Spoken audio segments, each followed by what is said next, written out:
मित्रांनो, तुझी माझा मित्र मालिकेच्या आजच्या भागामध्ये ईश्वरी ही घरातच असते आणि आजूबाजूला सगळीकडे बघत असते. खरं तर लग्न झाल्यामुळे पूर्ण आयुष्य बदलून गेलेलं असतं आणि त्या घरात तिला अगदीच अनोळखी वाटत असतं. आणि आईची वाक्य आठवत असतात की ईश्वरी, आता हेच तुझं घर आहे आणि आता इथेच तुला नांदायचंय, सुखाने नांद असं म्हणून आता तिची वाक्य आठवतात. त्यावेळेला आता अंजली ईश्वरी जवळ येते. ती जरा गोंधळलेली असते म्हणून ती म्हणते, ईश्वरी ईश्वरी मला माहिती आहे हे सगळं अचानक घडून गेल्यामुळे तुझं आयुष्य पूर्णपणे बदलून गेलेलं आहे आणि त्याचा तुला किती मोठा धक्का बसला असेल हे मला काही वेगळं सांगण्याची गरज नाहीये. मला सगळं कळतंय. तुला हा जो काही त्रास झालाय तो समजतोय मला. पण ईश्वरी, हे सगळं आता नव्याने सुरू करण्याची गरज आहे ना. म्हणजे या सगळ्या गोष्टी आता आपल्याला सगळ्यांना एक्सेप्ट करून पुढे जायला हवं ना. असं म्हटल्यावर आता ईश्वरी तिच्याकडे बघतच राहते. नंतर मग अंजली म्हणते की मी तुला असं सांगणार नाही किंवा हुकूम सोडणार नाही ननंद म्हणून की तू असं वाग किंवा तसं वाग, परंतु या गोष्टीचा आता विचार करायला हवा. ईश्वरी, किती दिवस आपण असं दूरच राहणार आहोत, त्यामुळे सगळं एक्सेप्ट करून आता पुढे गेलं तरच चांगलं आहे ना सगळ्यांसाठी ते. असं म्हटल्यावर आता ईश्वरी गप्पच असते. नंतर मग ती म्हणते की मला माहिती लग्न झाल्यावरती सासरी आपल्याला कसं वाटतं ते, आणि त्यात तुझी केस पण एकदम वेगळी आहे. एका दिवसात तुझं सगळं काही आयुष्य बदललंय. अचानक तू या घरची सून म्हणून इथे आलीस. मला माहितीये या घरात कोणीही तुला एक्सेप्ट केलेलं नाहीये.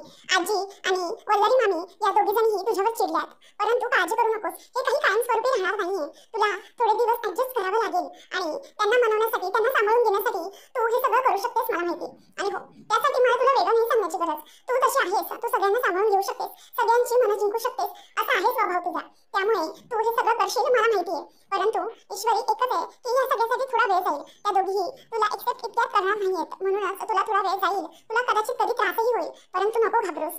जसं मी चिंटूची ताई आहे ना, तशीच मी तुझी ताई आहे आणि मी ननंद म्हणून नाही तर तुझी एक मोठी ताई, एक मोठी बहीण म्हणून मी तुला सल्ला देते. हा सगळा बाकी काही समजू नकोस, चुकीचं काही नको समजूस, मी आहे तुझ्यासोबत कायम.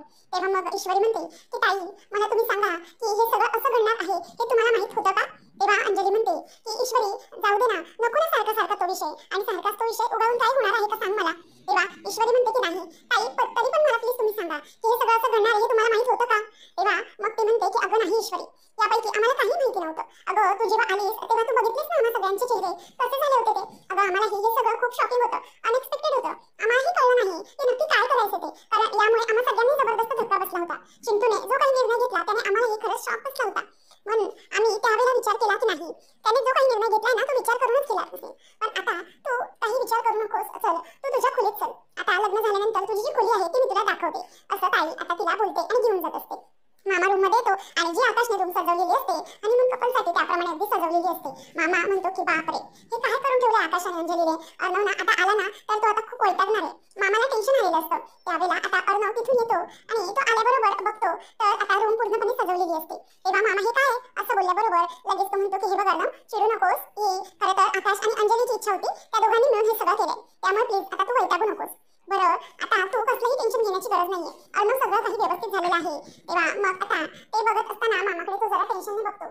मामा म्हणतो की बघ अर्णव, तुला असं वाटत असेल की तू काहीतरी चुकीचं वागलास, परंतु अजिबात नाही. तुझ्या या निर्णयामध्ये अजिबातच चूक नव्हती. मला खरं तर असं वाटतंय की तू खूप चांगलं काम केलंस. आता जर सात्विका ताई इथे असती ना तर तिलाही तुझा खूप अभिमान वाटला असता. अरे तू ईश्वरीला फक्त त्या लॉजमधून नाही सोडवलंयस, तर त्या राकेश सारख्या सैतानाच्या तावडीतून तू आपल्या ईश्वरीला सोडवलंयस, तिची कायमची सुटका केली आहेस लग्न करून, आणि म्हणूनच तुझा अभिमान वाटतोय की तू ईश्वरीचं आयुष्य वाचवलंयस. म्हणूनच तिला आता ते नसेल कळत, परंतु नंतर नक्की कळेल. तेव्हा मग आता मामा म्हणतो की बरं ते सगळं जाऊ दे, आता तू सगळ्याचा विचार सोडून दे. फायनली ईश्वरीचं आणि तुझं लग्न झालंय आणि तुझं ईश्वरीवर प्रेम होतं ना, आता लग्नही झालंय, त्यामुळे आता तू तिचा ऑफिशियली नवरा झालेला आहेस. काळजी करण्याची काहीच गरज नाहीये. आता त्यावर मामा तो सांगतो की नाही मामा, असं काही नाहीये, उलट आता मी नवरा नाही, लग्न तर केलं तिच्याशी, परंतु तिच्या आयुष्यातला सध्याचा सगळ्यात मोठा विलन बनलोय मी. तेव्हा मामा म्हणतो की हो, ते काही दिवसांकरताच, जेव्हा सगळं व्यवस्थित होईल, परिस्थिती बदलेल, काळजी करू नकोस, सगळं होईल नीट. आणि राकेश बद्दल ईश्वरीला तू कधी सांगणार आहेस? तेव्हा मामाला तो सांगतो की हो मी सांगितलं तिला. मामा अगदी एक्साइट होऊन विचारतो की मग काय म्हणाली ती? तेव्हा राकेश काही नाही, ऍक्च्युली राकेश बद्दल मी तिला सगळं सांगितलं, परंतु तू त्यावेळेला ती बेशुद्ध होती, म्हणूनच तिला काही समजलं नाही. तेव्हा मामा म्हणतो की ठीक आहे जाऊ दे, मग तू कधी सांगणार आहेस हे सगळं?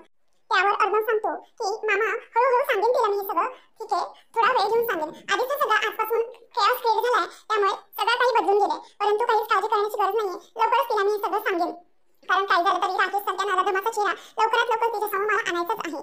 आणि हे जे सगळं काही घडलंय ना, त्यामुळे ज्या गोष्टी तर बदलणार नाहीयेत, परंतु आता तिला हे सगळं सांगणं इतक्यात तरी गरजेचं नाही वाटत मला. त्यांचं राकेशवरूनच बोलणं चालत असताना अंजली ईश्वरीला ये इकडे असं म्हणून ती रूममध्ये घेऊन येते आणि तिला सांगते की आजपासून ही तुझी रूम.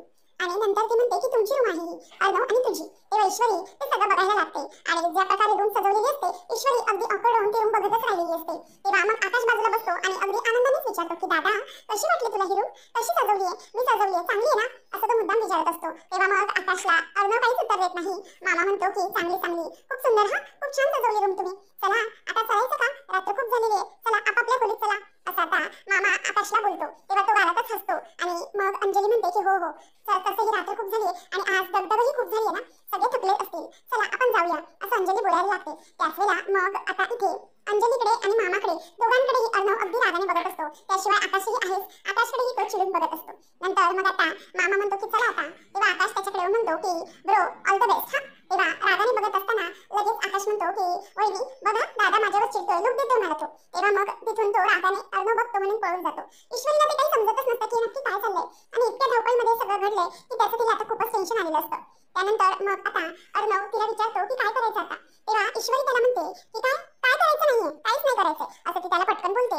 तेव्हा मग अर्णव म्हणतो की हॅलो मी ह्या सगळ्याचं काय करायचं असं बोलतोय. तेव्हा आता असं बोलून ईश्वरी आणि तो दोघंजणही गप्प बसलेले असतात.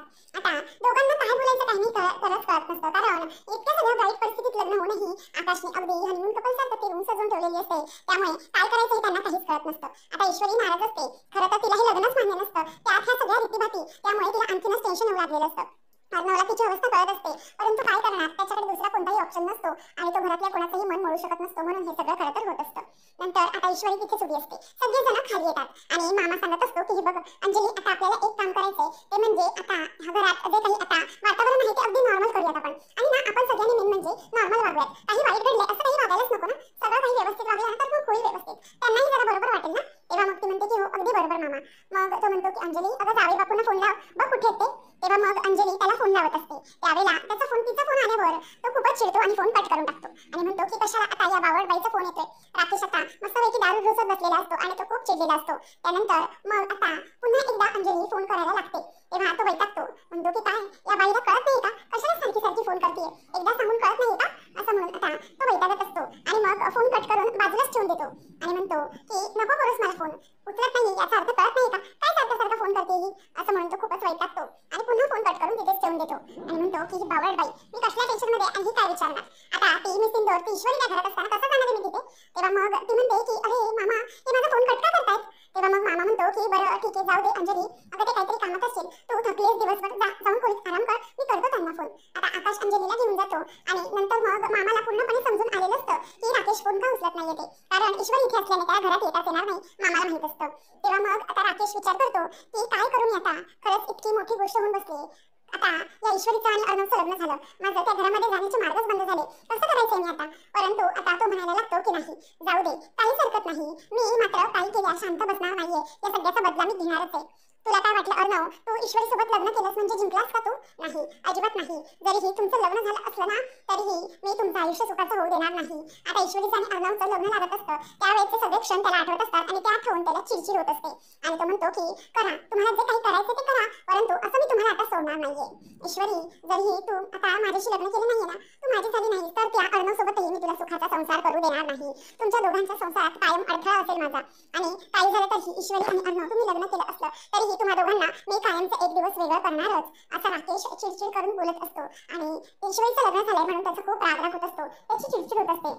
तो म्हणतो की नाही काही झालं तरी त्या ईश्वरीला मी आता अजिबात सोडणार नाहीये, आणि तो सारखा दारू पित असतो आणि म्हणतो की नाही माझं ऐकलं नाही ना आता मी काहीच ऐकणार नाहीये, असं म्हणून खूप वैतागत असतो.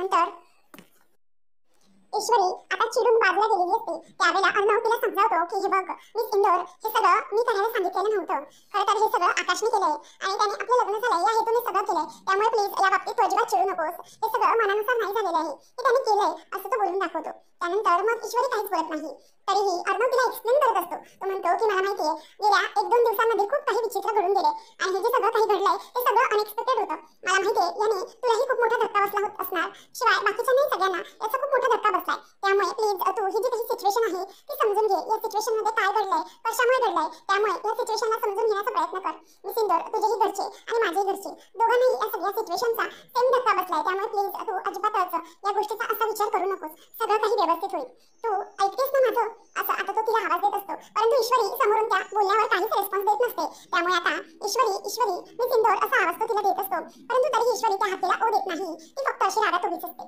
तो म्हणतो की बघ मी सिंदूर, आय नो या गोष्टीचा तुला धक्का बसलाय. अचानक तुझं त्या घरातून या घरात येणं हे सगळं तुझ्यासाठी खूप नवीन आहे. अचानक तुझं लग्न झालंय आणि आपला नवीन संसार झालाय. मला कळतंय की याचा तुला धक्का बसलाय.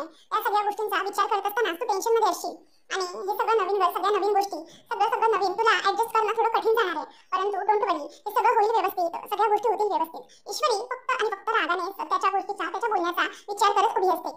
आणि नंतर मग आता ईश्वरीला तो सांगतो की हे सगळं जे काही झालंय, हे सगळं केलंय ते तुला कशासाठी हे चांगलंच माहितीये. त्यामुळे प्लीज तू या गोष्टीचा आता विचार कर. मी काय बोलतो मी सिंदूर, ऐकतेस ना तू?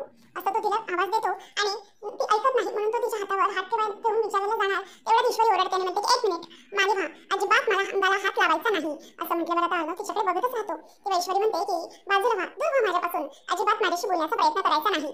तेव्हा मग आता तो म्हणतो की मी सिंदूर अगं ऐक तरी माझं. तेव्हा ती म्हणते की लांब व्हायचं. तेव्हा अर्णव आता तिच्या या वागण्यामुळे आणि तिच्या दुसरेपणामुळे चिडतो आणि म्हणतो की फाईन, ओके फाईन, मला कळतंय मी लांब राहून बोलतोय तुझ्याशी आणि तू माझं ऐकत नाहीयेस, त्यामुळे मी तुझ्याशी बोलायला आलोय. तू अशा प्रकारे वागतेस की मी चुकलोय. हे बघ मी सिंदूर, जे काही घडलंय ना काल, जी काही त्या लॉजमध्ये परिस्थिती होती ती सगळी तू स्वतःच्या डोळ्यांनी पाहिलेली आहे आणि त्यामुळे मी जे काही केलंय, जशासाठी केलंय ते सगळं योग्यच केलंय आणि परफेक्ट डिसिजन घेतलाय असंच मला वाटतंय. आणि हा निर्णय माझा चुकला नाहीये एवढंच मला कळतंय. आणि त्यावेळेला जर मी तसं केलं नसतं तर काय झालं असतं हे तुला चांगलंच माहितीये. तिकडे पोलिसांची रेड पडली होती आणि त्यावेळेला तुझी बदनामी झाली असती ती वेगळीच आणि तुला पोलीस स्टेशनला जावं लागलं असतं. तू या सगळ्या सिच्युएशनला फेस करू शकली नसतीस मी सिंदूर. तेव्हा ईश्वरी म्हणते की का तुम्ही हे सगळं केलं? म्हणजे मी तुम्हाला सांगितलं होतं का?